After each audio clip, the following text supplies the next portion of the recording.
Ainda dentro do teste do Q quadrado, eu queria mostrar para vocês um outro exemplo para que a gente possa entender como calcular o teste agora usando as proporções mendelianas.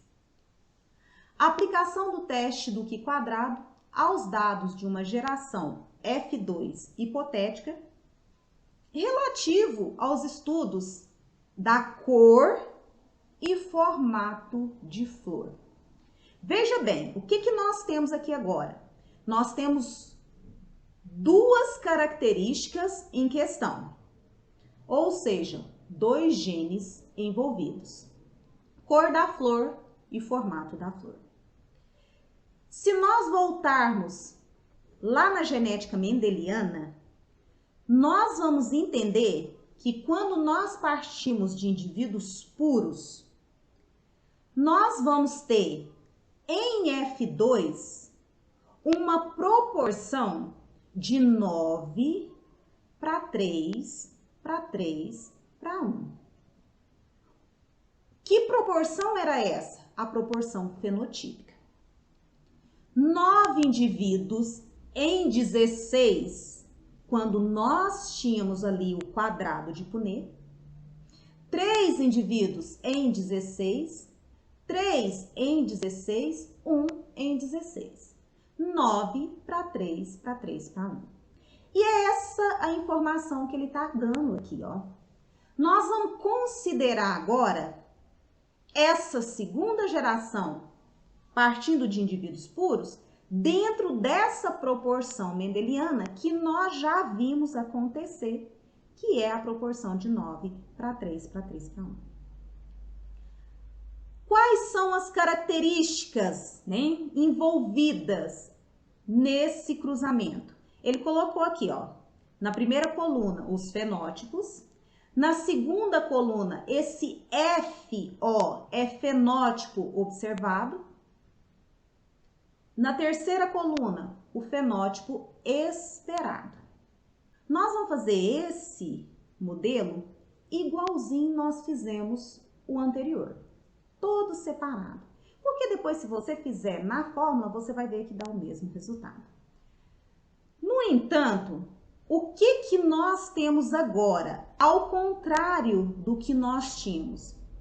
Nós temos o que foi observado, que é o material que foi coletado, e nos falta agora o esperado. Nos falta, mas nós temos uma indicação, porque nós devemos considerar a segregação de 9 para 3 para 3 para 1. Então, vamos lá. Foi observado 268 indivíduos vermelho liso, 86 vermelho rugoso, 97 branco liso e 29 branco rugoso. Como determinar o esperado dentro dessa proporção? Vamos fazer um cálculo. E é uma regra de 3 para que a gente determine, então, quantos indivíduos nós esperávamos ter desse resultado. Primeira coisa, quantos indivíduos foram coletados? É só nós pegarmos aqui, ó.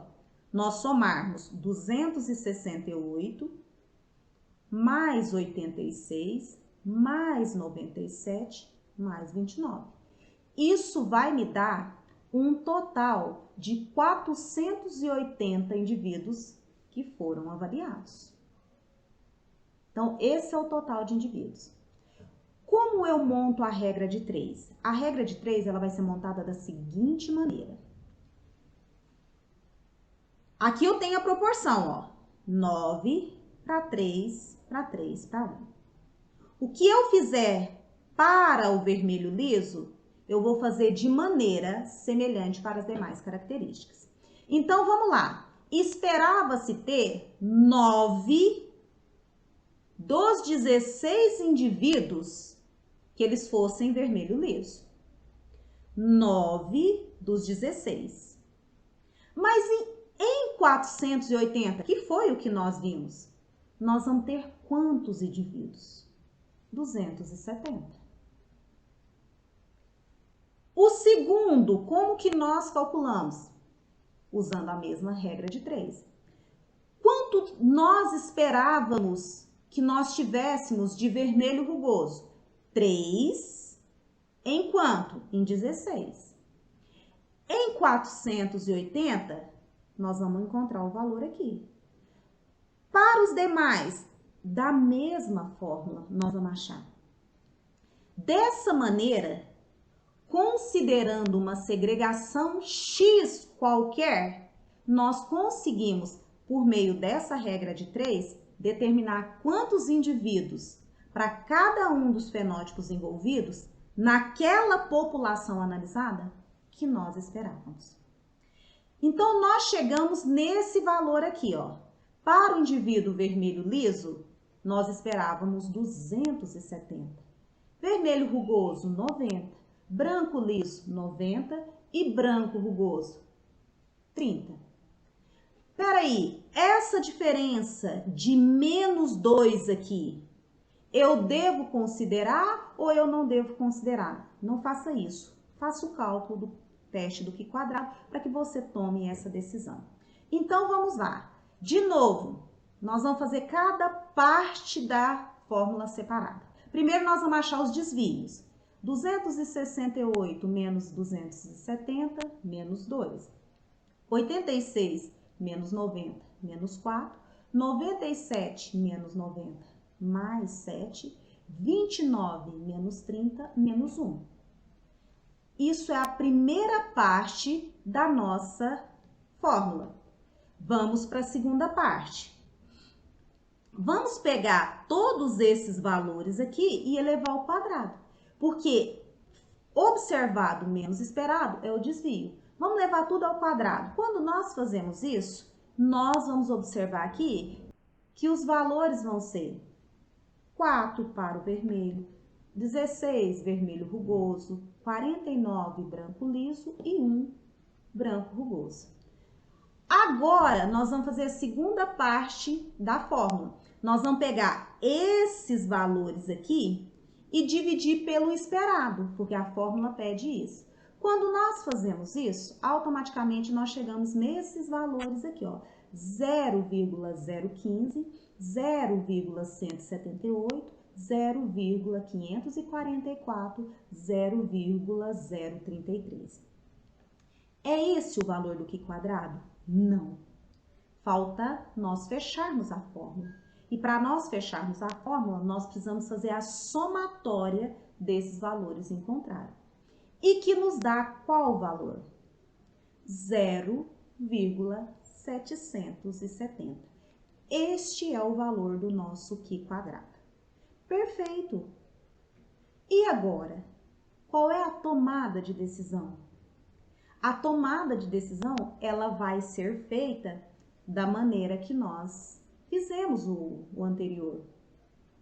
Nós devemos lembrar que para nós tomarmos a decisão, nós precisamos comparar o Q quadrado calculado com o Q quadrado tabelado. Onde nós vamos? Na nossa tabela de Q quadrado. Nós já sabemos em qual coluna nós vamos olhar. Ok, qual é a coluna? Nós vamos usar a 5% de probabilidade, novamente. Então, a 5% de probabilidade, nós vamos olhar aqui, a 0,05. Agora, qual a linha para nós determinarmos o Q quadrado tabelado? Vamos lembrar. Para as características em questão, quantos fenótipos nós visualizamos em F2? 4 fenótipos diferentes. Quais eram esses fenótipos? Vermelho liso, vermelho rugoso, branco liso, branco rugoso. Esses fenótipos, eles vão servir para que nós possamos determinar os graus de liberdade, porque vão ser esses 4 fenótipos menos 1.